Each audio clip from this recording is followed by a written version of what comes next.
Welcome to the Nuclear Leader Podcast. I'm your host, Bill Nowicki, a former electrician's mate on the USS Minneapolis-St. Paul turned nuclear industry veteran with over 40 years of experience.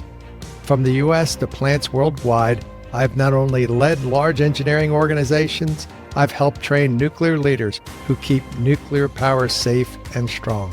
Each episode, we dive into the stories, challenges, and strategies of the dedicated people driving this vital industry.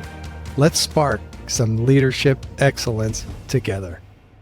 It's fascinating to me whenever I meet someone outside the nuclear industry that comes in with already having some experience in different areas.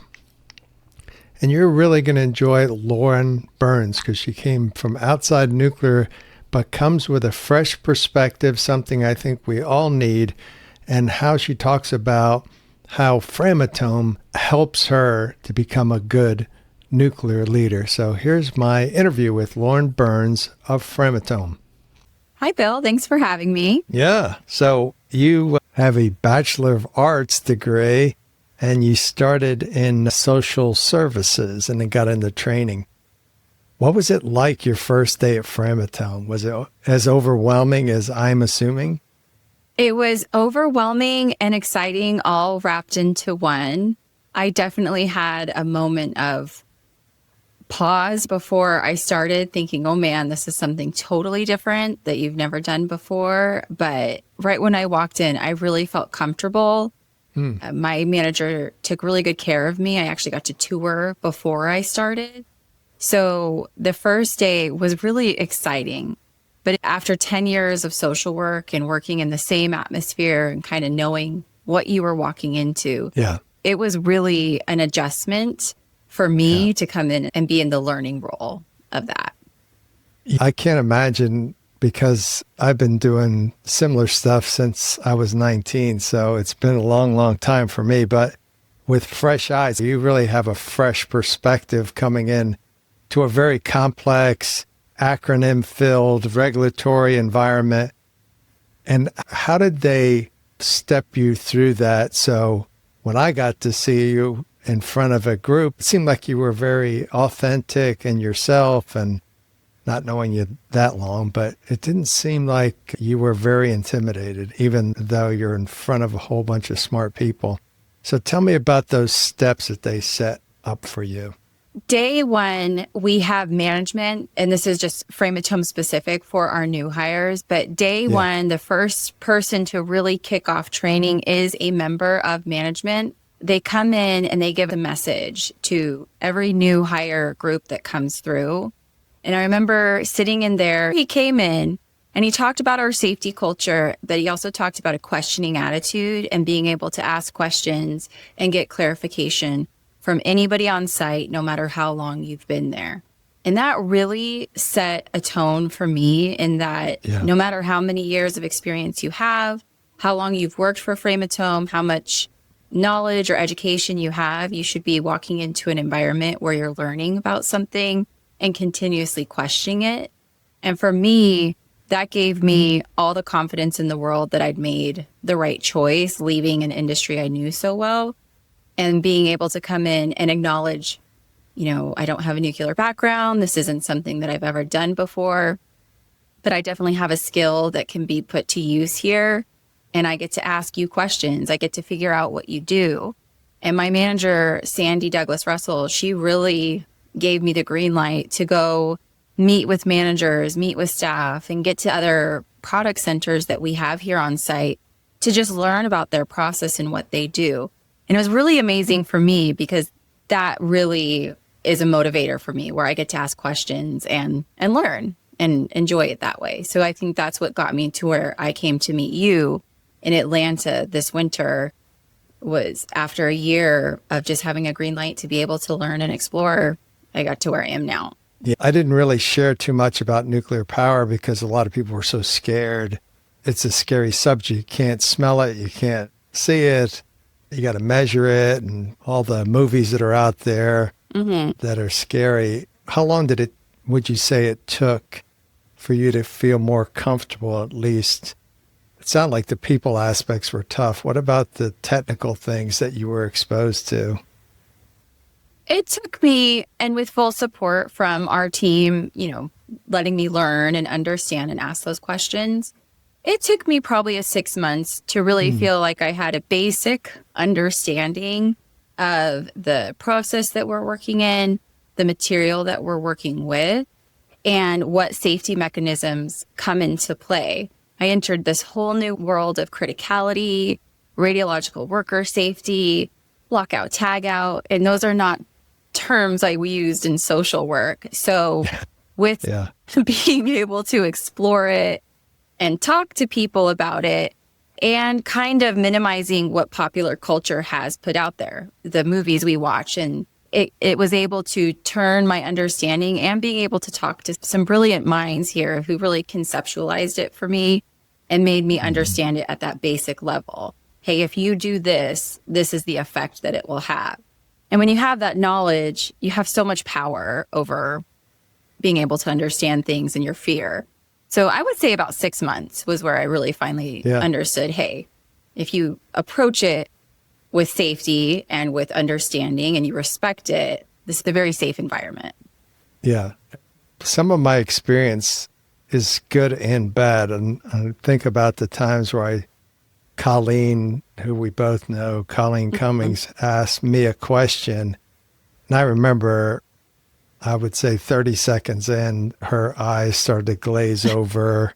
I was going way too deep, way too much. And it's so hard for me to present information in a way that is easy to consume for someone. And it wasn't even necessarily technical, but just like the regulatory environment and NRC and 10 CFR. And it's just, there's so many layers to it. Do they have a training program that kind of lays things out in a way? And how is it structured for someone that might be listening to this that is considering a nuclear career shift like yourself? Absolutely. That's one of my main roles here on site, is to be able to create content to deliver to new hires who are new to nuclear. They're starting a career at our manufacturing plant, and this is something that they need to learn about and understand. And that's where I come in and I talk to our experts. They give me the information.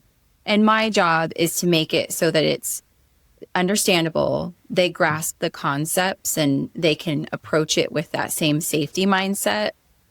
But it's not too overwhelming to the point that they want to quit and we lose them forever, right? That's not, we don't want that. We want them to understand what they're working with. We want them to feel that they are in a safe environment and they're in a safety conscious work environment and they are in charge of that and that they feel like they can ask questions. And my job is to make sure that the content I get from our subject matter experts is something that they can understand and they feel confident going out to the plant and working in it. And our training program is 2 weeks long for onboarding. We really take our time and it's intermixed with hands-on activities. So, which is, it's really fun I think that's pretty fun for me, where you can sit and read procedures, which you need to do that.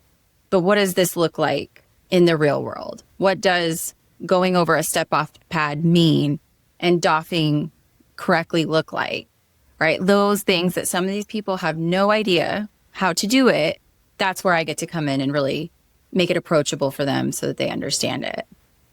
Yeah, and what I hear you describing is just helping people to feel more comfortable in a challenging environment. And especially, I think of my own career going into the Navy. The Navy, they don't care about comfort and as much. How do you make someone feel comfortable about, okay, this is contamination? How do you describe things? How do you help them on that journey? Contamination is one of my radiological worker safety and rad safety. I love teaching it because it really is, it's a little scary for everyone, but when we get to teach about how it works, right? Where you're going to find it, what material, what kind of radiation is in certain areas, that's the basis for it. But then when they get to learn about, okay, this means if we touch our skin, you could potentially be contaminated. Along with that, I like to teach, okay, well, what does that look like? Let's clean it off. Or we wouldn't, a health safety technician would do that. This is the protocol on site. that's the teaching portion of it that I like to do. I spend that day having them ask me questions, using that questioning attitude. Okay, what fears do you have? What things are playing in the back of your mind that maybe you don't want to ask right now? And so for me, it's really important to give them that platform that says, hey, we're learning this today, but my door is open for the whole 2-week session. Even after that, if there's questions that you have, or if I don't have that answer, I'm going to point you to one of our health physicists, someone on site who can get that answered for you so that you're not scared or you're not afraid in that aspect. What are you learning that makes you more impactful in helping people to feel more comfortable?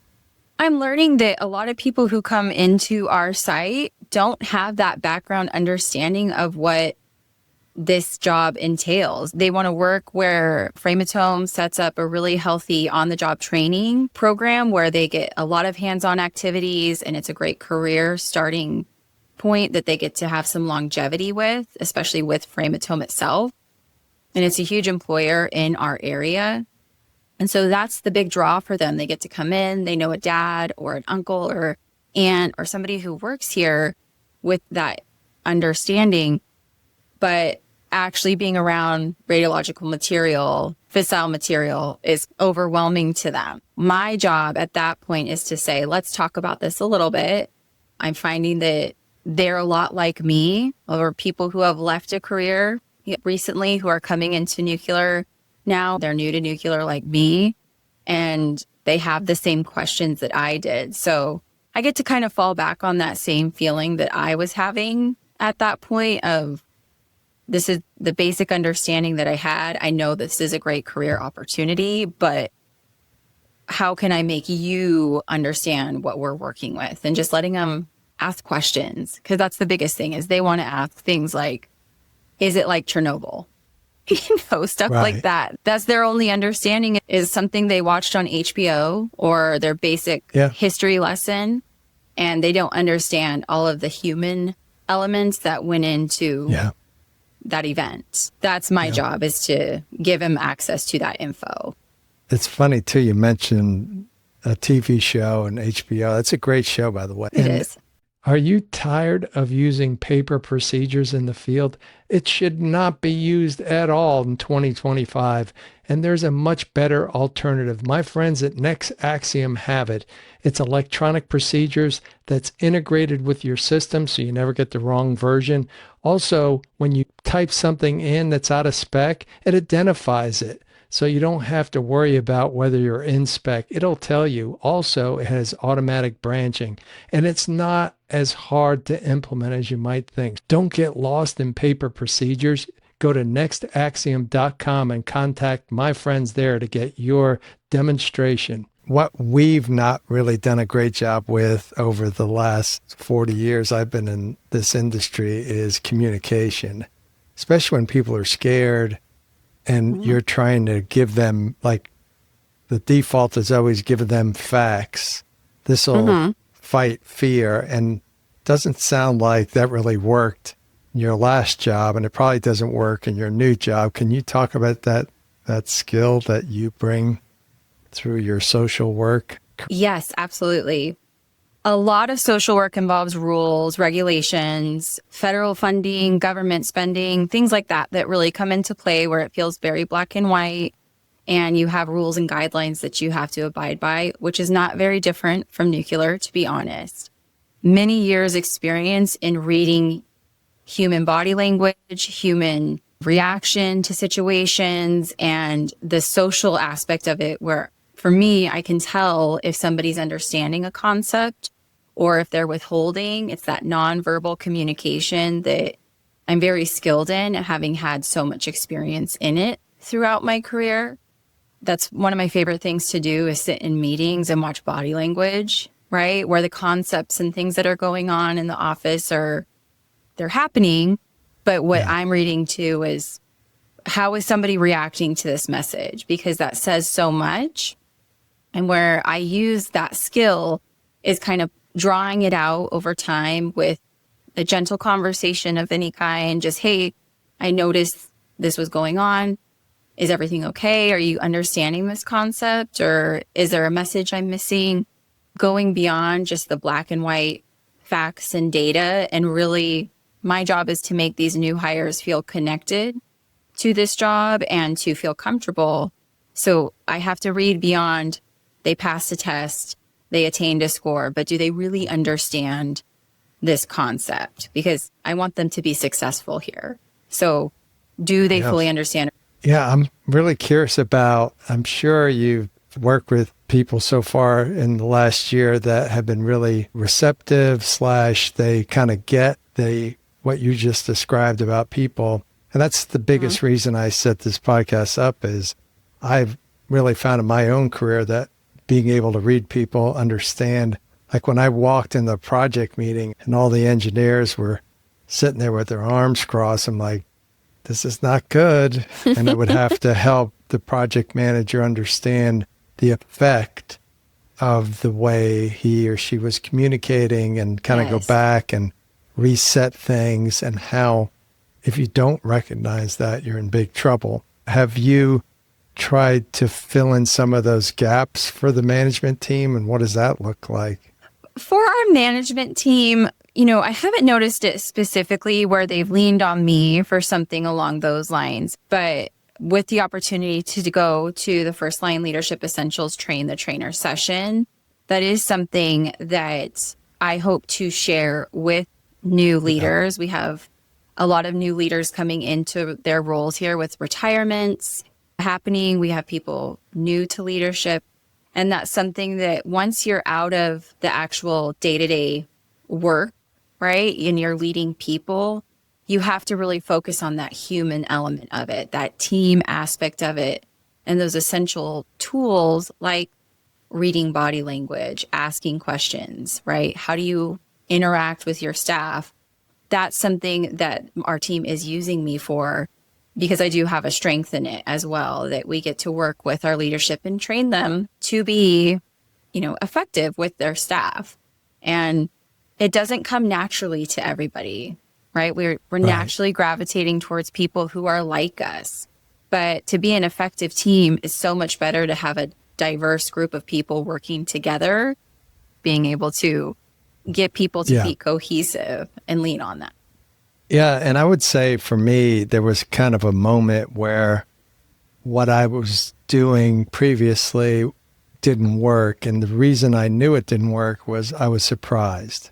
Like someone would quit, or like one guy had a heart attack. And oh no.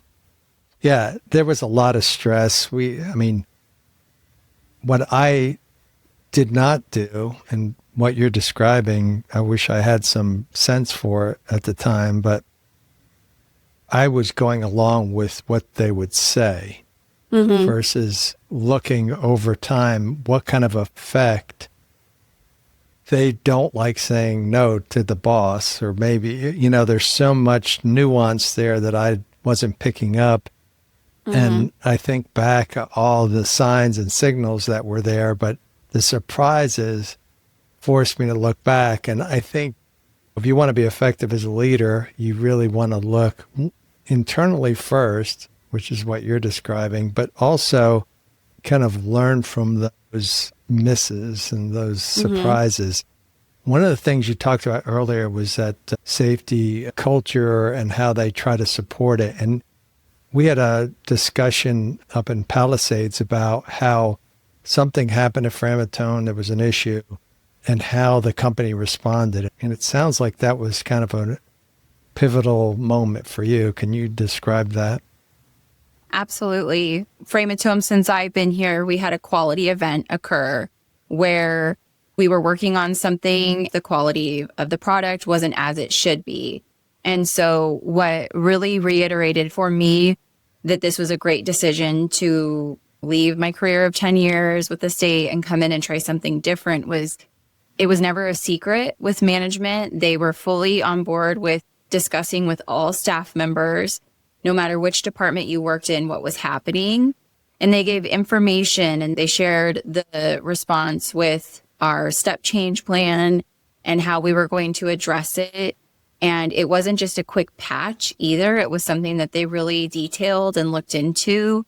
But I think that the most impactful thing to me was just the transparency with the company, the plant itself, where with the state, there were times where I would have conversations with people and it was all kind of, this is what I'm hearing. Nothing was really ever direct with this happening.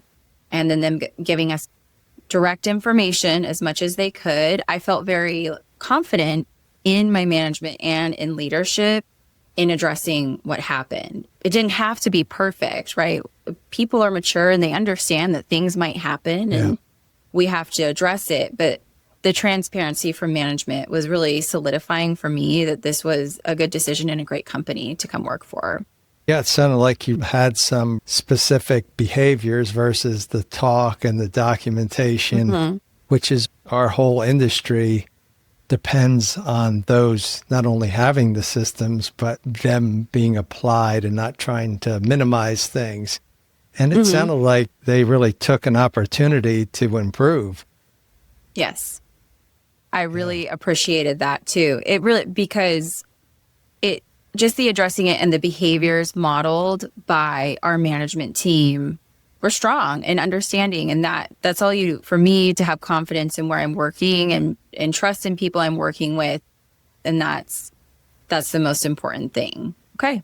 Then let me help you. How can I help you in this process? What's my role in this process? And those are things that I'm always willing to work for. One of the things I recognized about you that was a little bit surprising was how natural you were in front of folks, even though it was 30-something people. They have all these different technical jobs that you obviously after a year aren't going to understand. Where do you think that confidence comes from?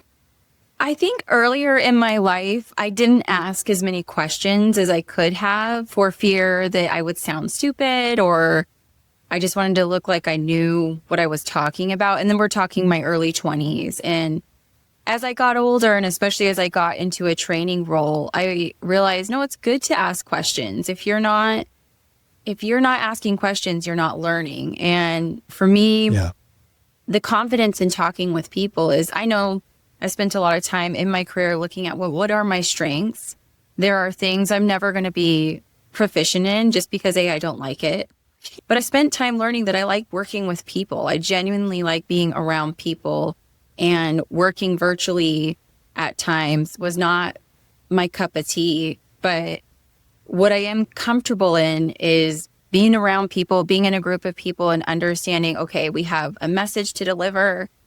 I can do that. That's something that I feel confident in and comfortable in.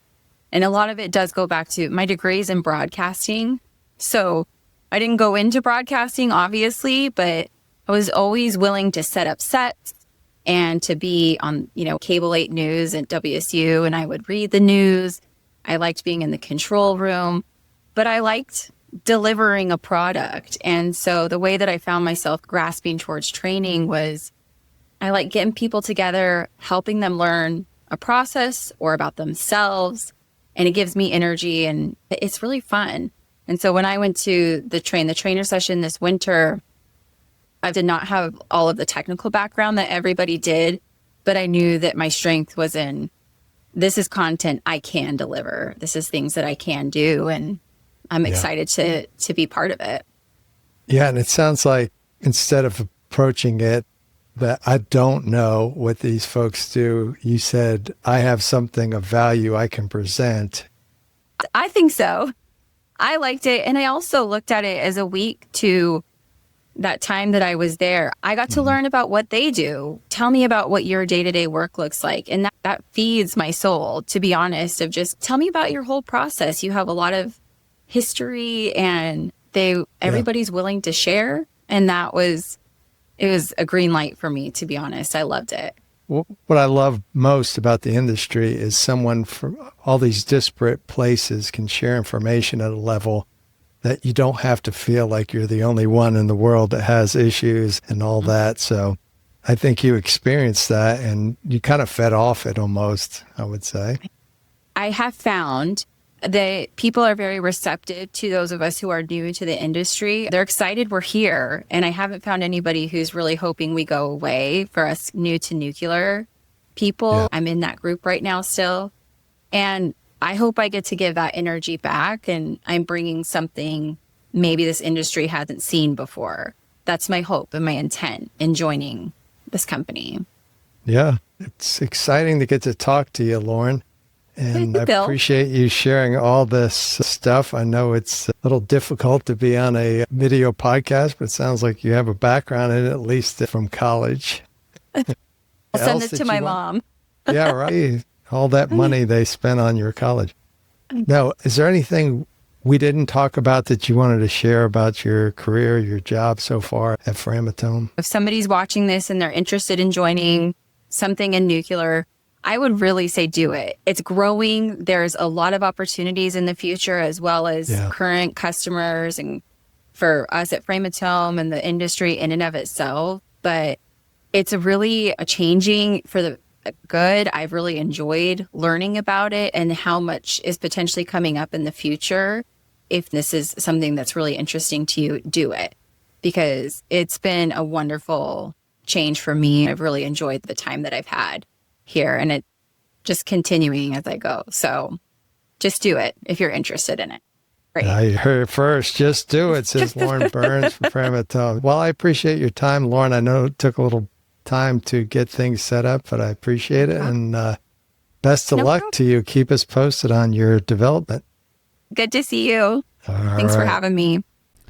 There you have it. Lauren Burns of Framatome. She's obviously an articulate, sharp lady. And I can tell you, just watching her poise when she delivers information to nuclear leaders, she's in the right job at the right place. So don't hesitate to reach out to those folks that you might think might be a good fit for your organization in nuclear energy, because we need all the folks that we can get that are sharp, willing to learn, and have a great attitude. And Lauren is definitely one of those folks. So this is Bill Nowicki saying thanks for listening. Until next time, this is the Nuclear Leader Podcast.